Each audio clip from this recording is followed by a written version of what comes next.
Okay, so share ko sa inyo to guys, no. So ngayong araw guys ay merong ipinadala sa atin guys na phone device guys, no. So itong phone device nito guys ay Vivo Y81. So ito siya guys, no. So ito guys yung likod niya guys. So yung issue niya ito guys ay ghost touch siya guys, no, at basta guys yung LCD niya guys.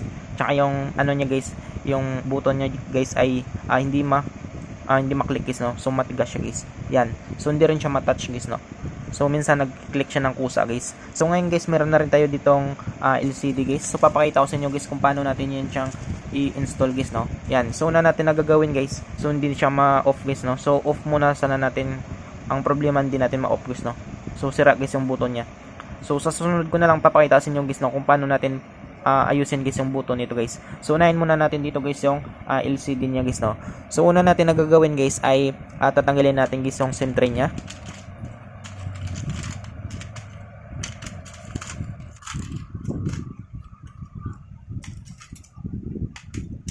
So ito siya guys, no. So tanggalin natin guys yung SIM tray niya. Yan. So tanggalin na natin yan.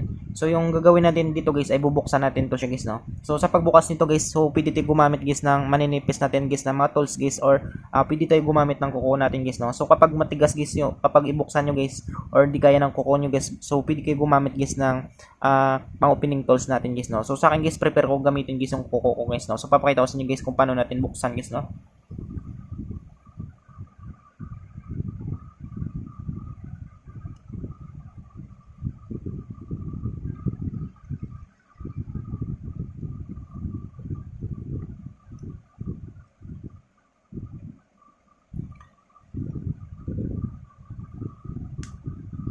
So wala na akong kuko guys, no. Naka-nail cutter kasi ako guys. Yan.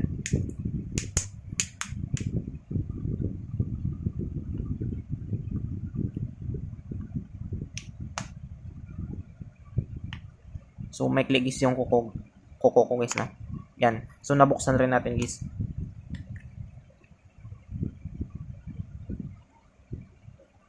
Yan. So dandan lang natin guys, no.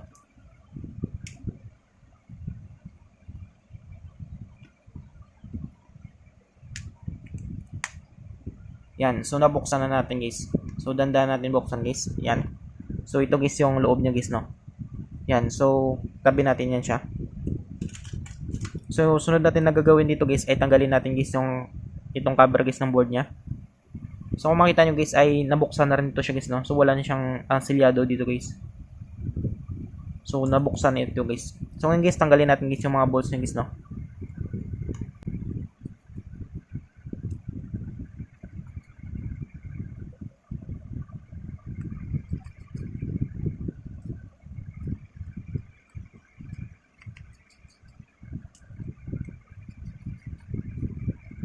So ito lang pala guys, tanggalin natin guys, no. Try natin guys tanggalin to guys. Yan.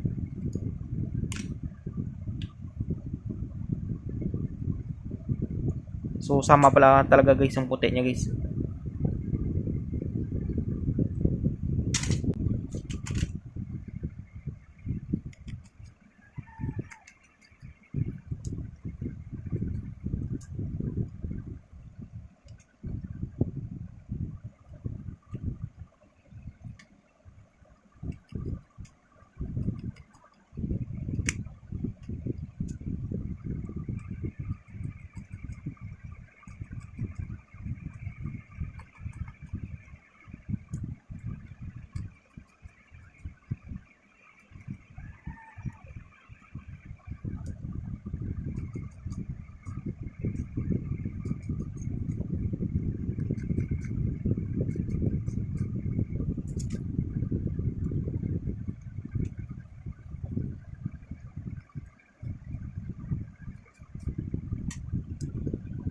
So yun siya guys, no. So natanggal natin guys ng mga bolts guys. So tanggalin natin guys yung cover niya. So meron pa pala dito guys.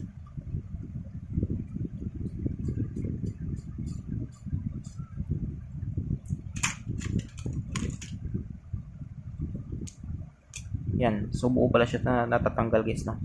Yan. So dito guys yung gagawin natin guys ay tatanggalin natin guys yung battery nito guys. Ito guys, yan. So tanggalin muna natin yan.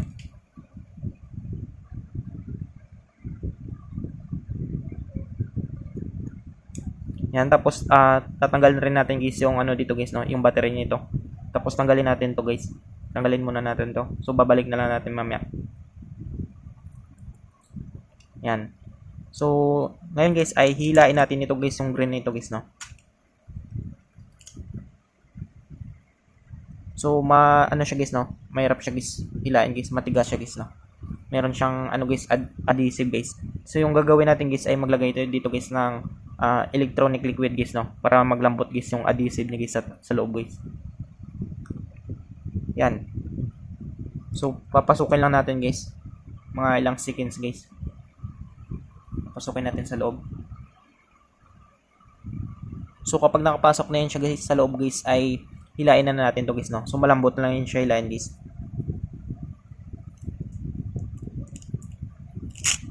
Yan. So kung makita nyo guys, no. So maganda guys yung pagka ano natin guys, pagkahila natin guys, no. So hindi siya nayupi guys, no. Yan. So tabi lang natin yan. Tapos ito guys yung ano niya, plastic na to, hilain lang natin.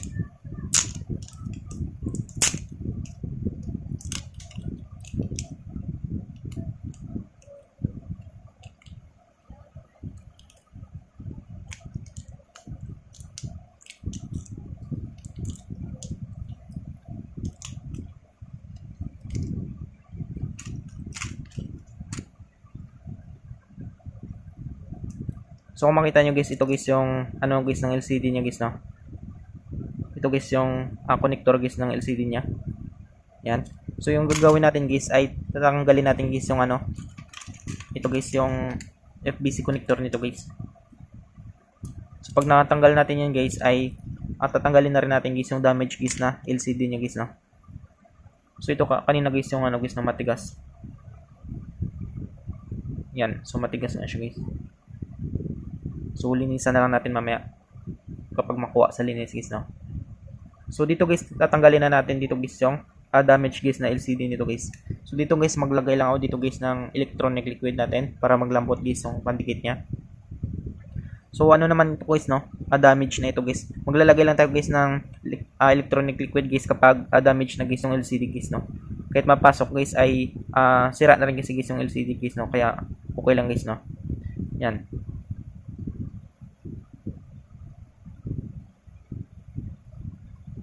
Yan. So simulan natin yan.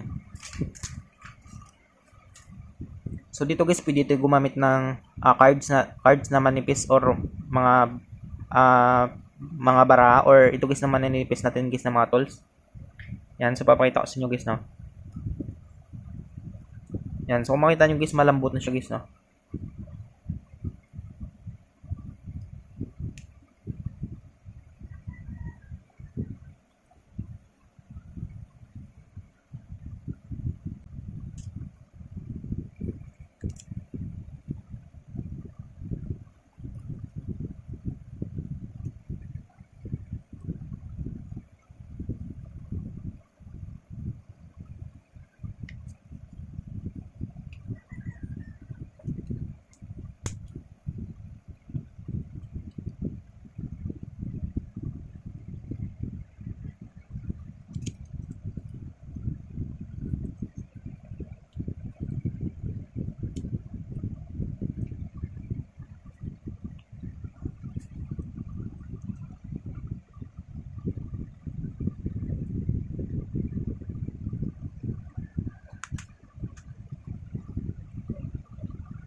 So ayan siya guys, no. So natanggal na natin guys.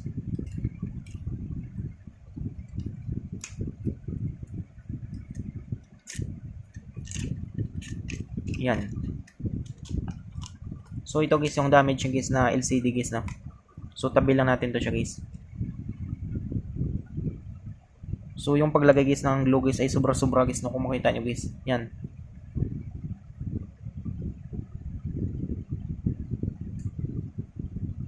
So sobra guys yung pagkalagay guys ng ano ng glue niya guys, no. Tsaka ito hindi na dikit.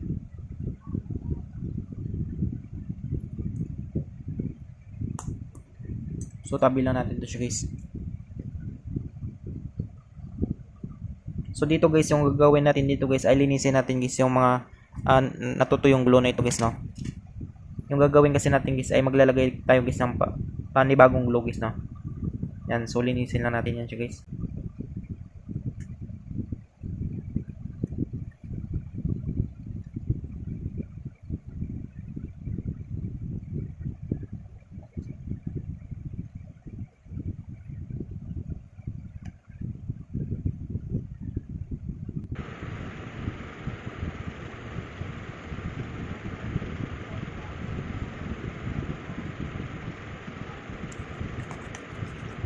Yan, so malinis na yan siya guys, no.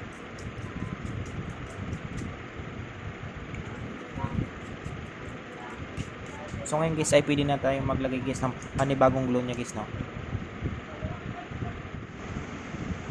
So bago pala tayo guys maglalagay guys ng glue guys, no. So i-test muna natin guys yung bagong LCD niya guys. Yan. So isukat na rin natin guys, no, kapag fix guys sa frame niya guys. Yan. So lagay muna natin guys, salpak muna natin.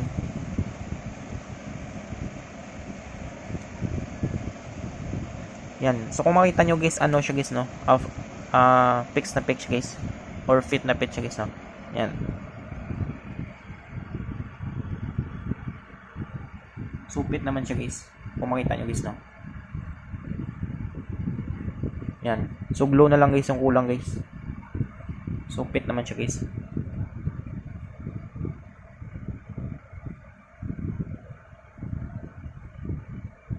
So ngayon guys, try muna natin guys yung ano niya guys, no, yung LCD niya. I-test muna natin guys bago natin guys ikabit guys, no.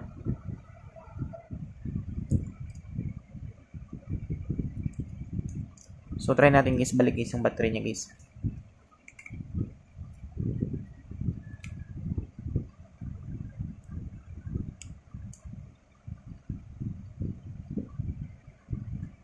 So yan siya guys, no. So try natin guys pandarin guys, no.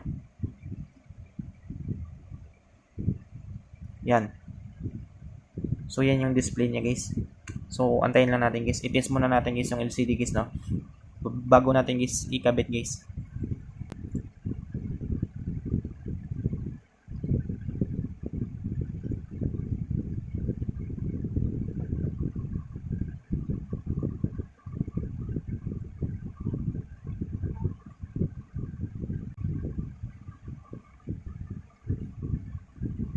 So yan siya guys, no. So nagbukas na siya guys.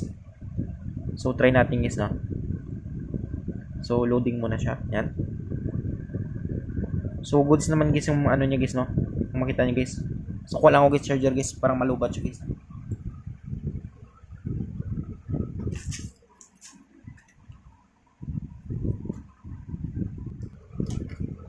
So nalubat na ata siya guys.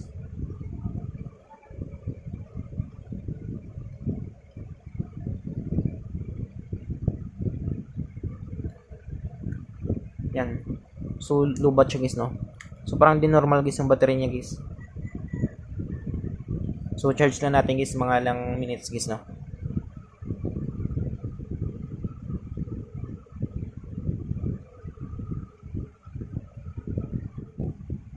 So yan siya guys, no. So try natin guys pa andarin guys. So na-charge na rin natin guys, no.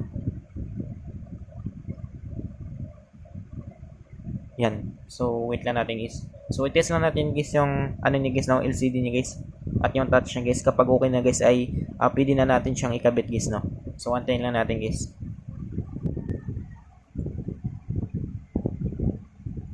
So yun siya guys, no. So nagbukas na siya guys. So test natin guys. So wait lang natin guys, so naglo-loading. Yan. Yan. So okay naman guys yung touch niya guys, no. So try natin guys yung isang application guys. So kung makita nyo guys, no, ginagalaw-galaw ko siya guys. Kapag hindi siya malalaglag guys, ibig sabihin guys, okay guys yung LCD niya guys. Yan.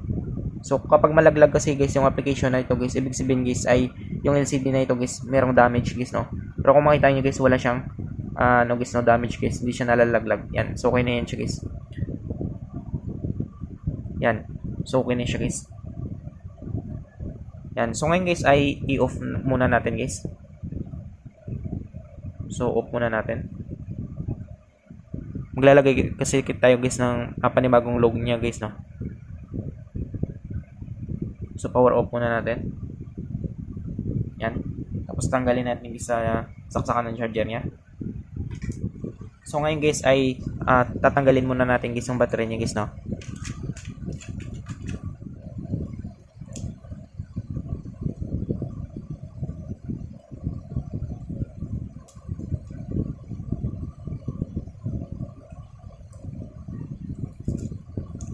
So yan siya guys, no.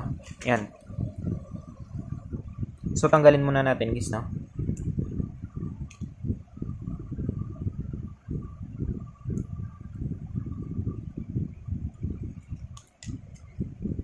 Yan. So itabi muna natin guys ang bagong LCD niya guys. So linisin lang natin ulit guys, no. Para sure guys na fix guys yung ano niya guys. Yung pagkakabit natin guys ng LCD niya guys sa frame niya guys, no. Yan.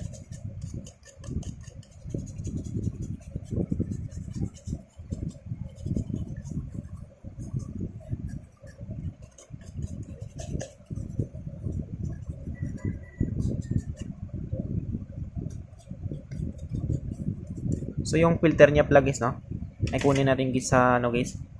Dito guys sa damage niya guys na LCD. Yan. So ito guys yung filter niya guys, no. Ito guys yung filter niya. So, kunin natin dito guys sa damage niya guys na LCD. Malaga ito guys yung filter nito guys, no. Kapag wala kasi ito guys yung filter nito guys ay abilis mapasukan guys ng dumi guys yung PD yung camera natin or yung sensor natin guys, no. Yan. So ito guys yung filter niya guys. Yan. So check natin guys yung bagong ano niya.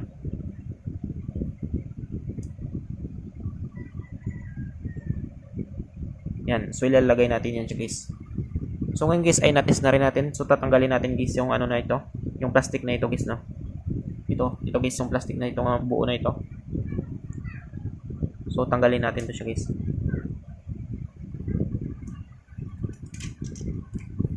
Yan. Tapos ito guys tanggalin rin natin.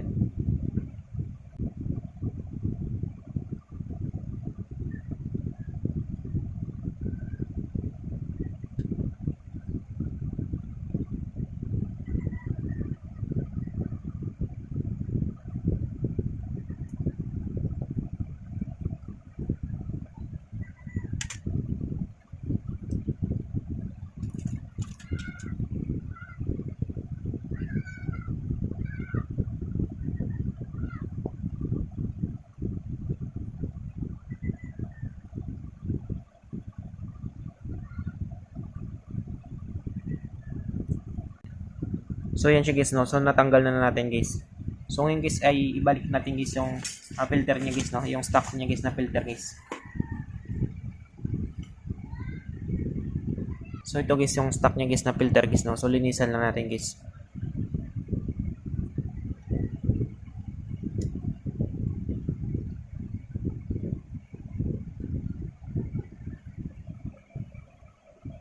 So linisan lang natin guys yung stock na filter niya.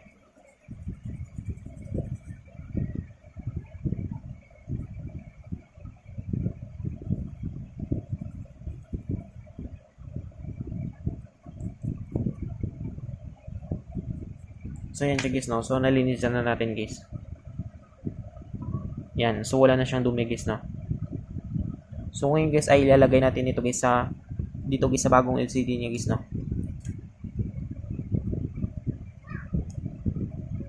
Yan. So kung makita nyo guys, ito siya guys, no. Nailagay na natin guys. Ito guys. So ilagay lang natin to. Yan.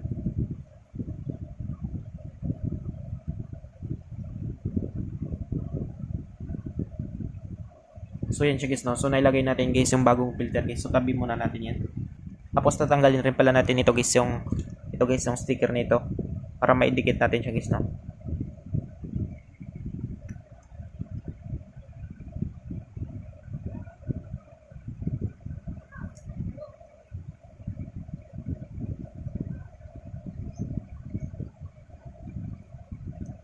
So yan siya guys, no.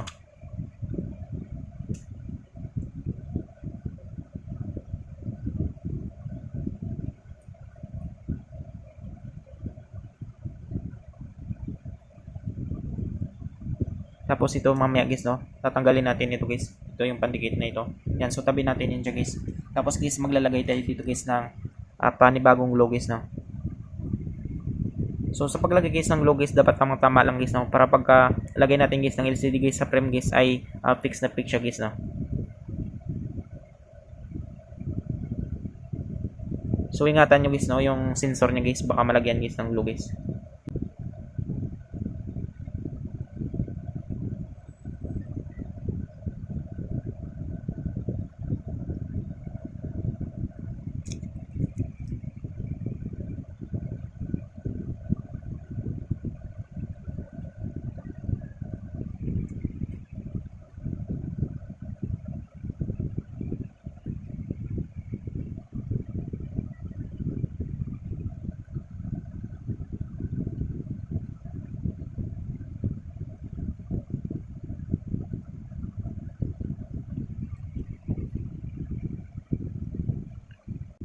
So yan siya guys, no. So ngayon guys ay pwede na natin siyang ilagay guys yung bagong LCD niya guys, no. So takpan muna natin guys.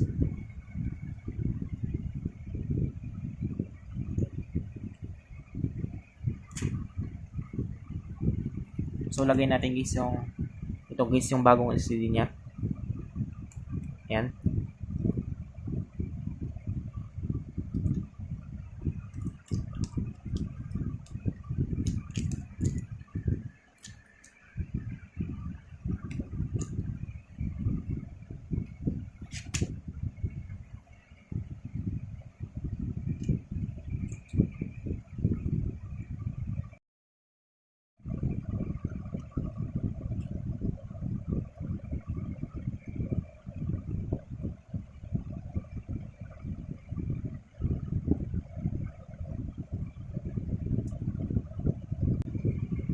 So yan siya guys, no. So fix na fix siya guys. Yan. So kabit natin to guys. So ngayon guys ay lagay natin guys yung battery niya guys, no.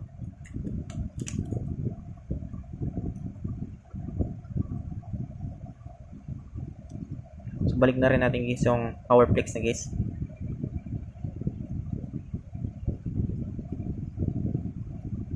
Yan. Tapos balik natin guys yung cover niya guys, no.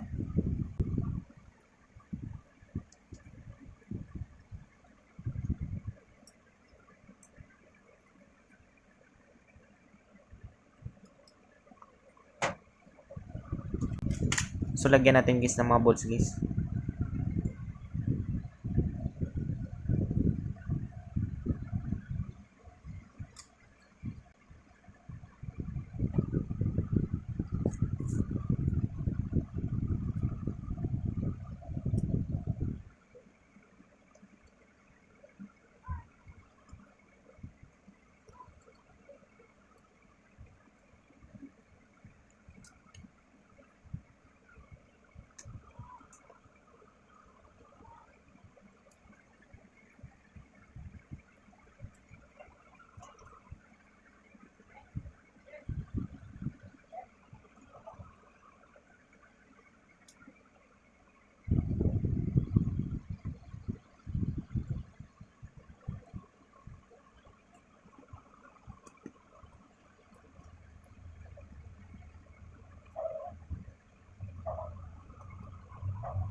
So yan siya guys, no. So ngayon guys, ibalik natin guys yung cover niya guys, back cover niya.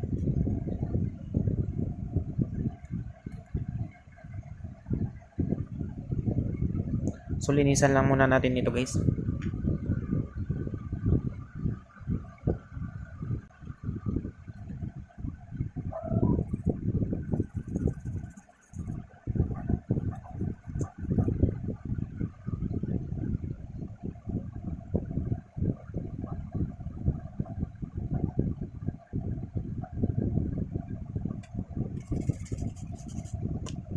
Yan. So, tapos balik natin guys.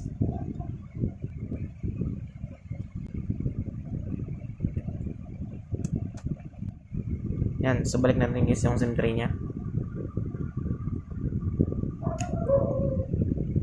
So, kung makita nyo guys, ay fix na fix siya guys, no? Yan. So, fix na fix siya guys. So, charge muna natin guys, no?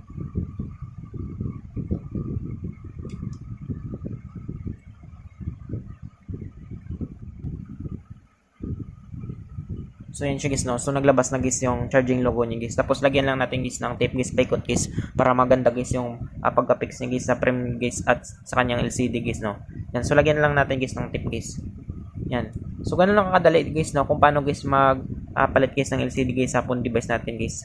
So, I hope guys na makatulong sa inyo itong video tutorial natin. Sa mga bago pa lang sa ating channel guys, no? Huwag natin guys kalimutan guys i-click guys yung subscribe at yung notification bell button para ma-update ko kayo guys sa susunod natin na video tutorial. Thank you guys and God bless sa lahat.